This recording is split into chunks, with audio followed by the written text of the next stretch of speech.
புளியோதரைக்கு 3 class rice ஊற வச்சிருக்கேன். அதுக்கு தேவையான புளியும் ஊற வச்சிட்டேன். ஓகே. இப்போ அதுக்கு தேவையான பொருள் காஞ்ச மிளகா, தனியா, வெந்தயம், உளுத்தம்பருப்பு, கடலைப்பருப்பு, மிளகு, பெருங்காயம், மஞ்சத்தூள், இதுபோல் கடலை எண்ணெய்.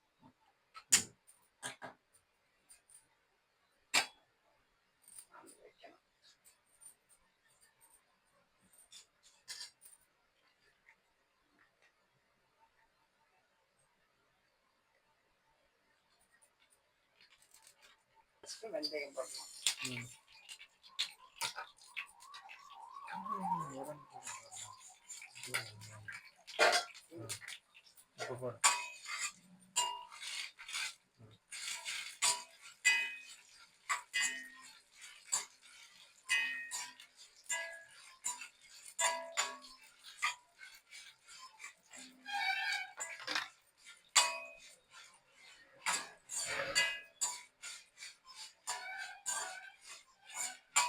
நல்லா ப்ரௌன் கலர் ஆகிற வரைக்கும் வதக்கலாம்.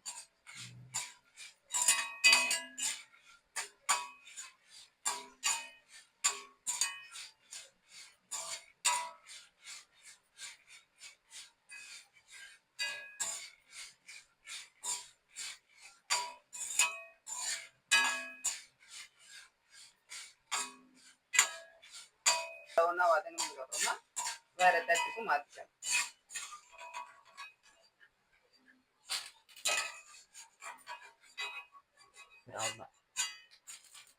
இது நல்லா ஆறுனதுக்கு அப்புறமா பவுடர் பண்ணி எடுத்து வச்சுக்கணும். அடுத்தது இன்னொரு பாத்திரம் வச்சுக்கிட்டு தனியா, கொஞ்சமா பெப்பர், ஸ்மெல்லுக்காக, வாசனைக்காக, லைட்டா ப்ரௌன் கலர் வர மாதிரி வறுத்துக்கலாம்.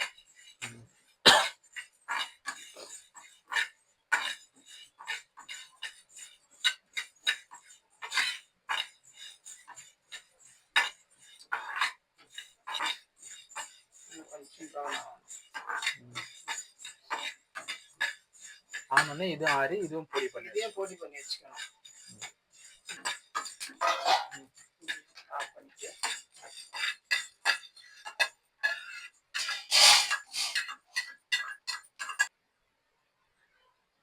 இது ஒரு இது எடுத்துக்கலாமா?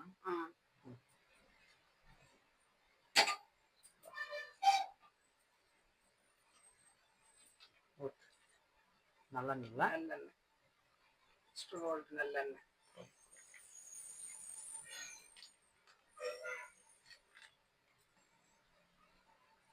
எண்ணெய் காஞ்சதுக்கு அப்புறமா கடுகு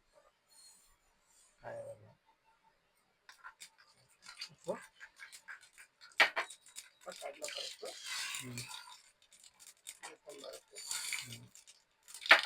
நல்லா வறுத்துக்கலாம்.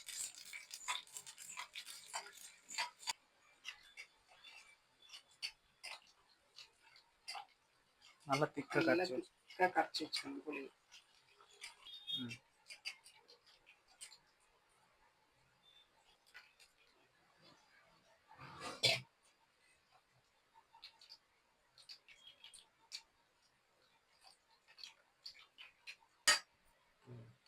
மஞ்சத்தூள் பண்ணிக்கலாம்.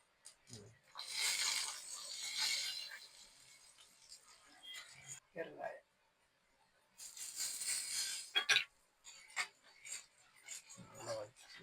கலர் வந்ததுக்கு அப்புறமா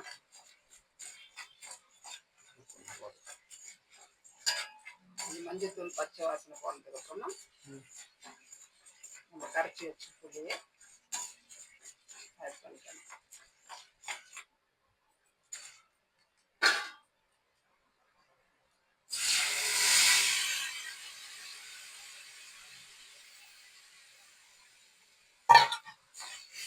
புளி ஊற்றினதுக்கு அப்புறமா நல்ல எண்ணெய் பிரிஞ்சு வர வரைக்கும் கொதிக்க வைக்கணும். நல்லா சுண்டி வரணும்.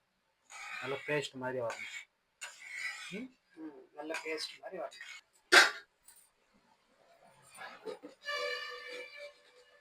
சரி, கொதிச்சு வந்ததுக்கு அப்புறமா நமக்கு தேவையான அளவு உப்பு போட்டுக்கலாம். வந்து தனியா மிளகு பொடி பண்ணி வச்சிருக்கோம்.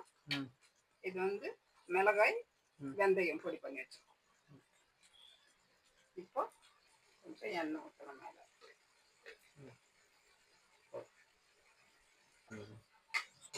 இந்த மாதிரி எண்ணெய் பிரிஞ்சு வந்ததுக்கப்புறமா பொடி பண்ணி வச்ச மிளகாய் வெந்தயம் பொடியை போட்டு கொஞ்சம் நல்லா கிண்டி விடணும்.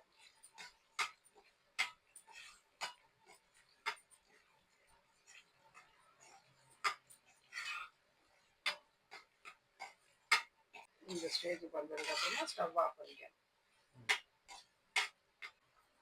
சாப்பாடு நல்லா ஆறுனதுக்கப்புறமா தனியா பொடி ஒரு 2 ஸ்பூன்,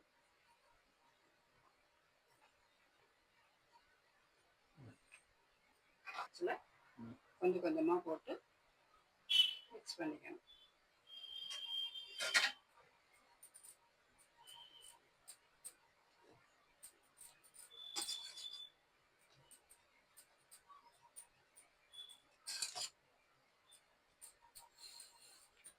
சமாரமல்ல கொஞ்சம் கருவேப்பிலை ஆட் பண்ணிக்கணும்.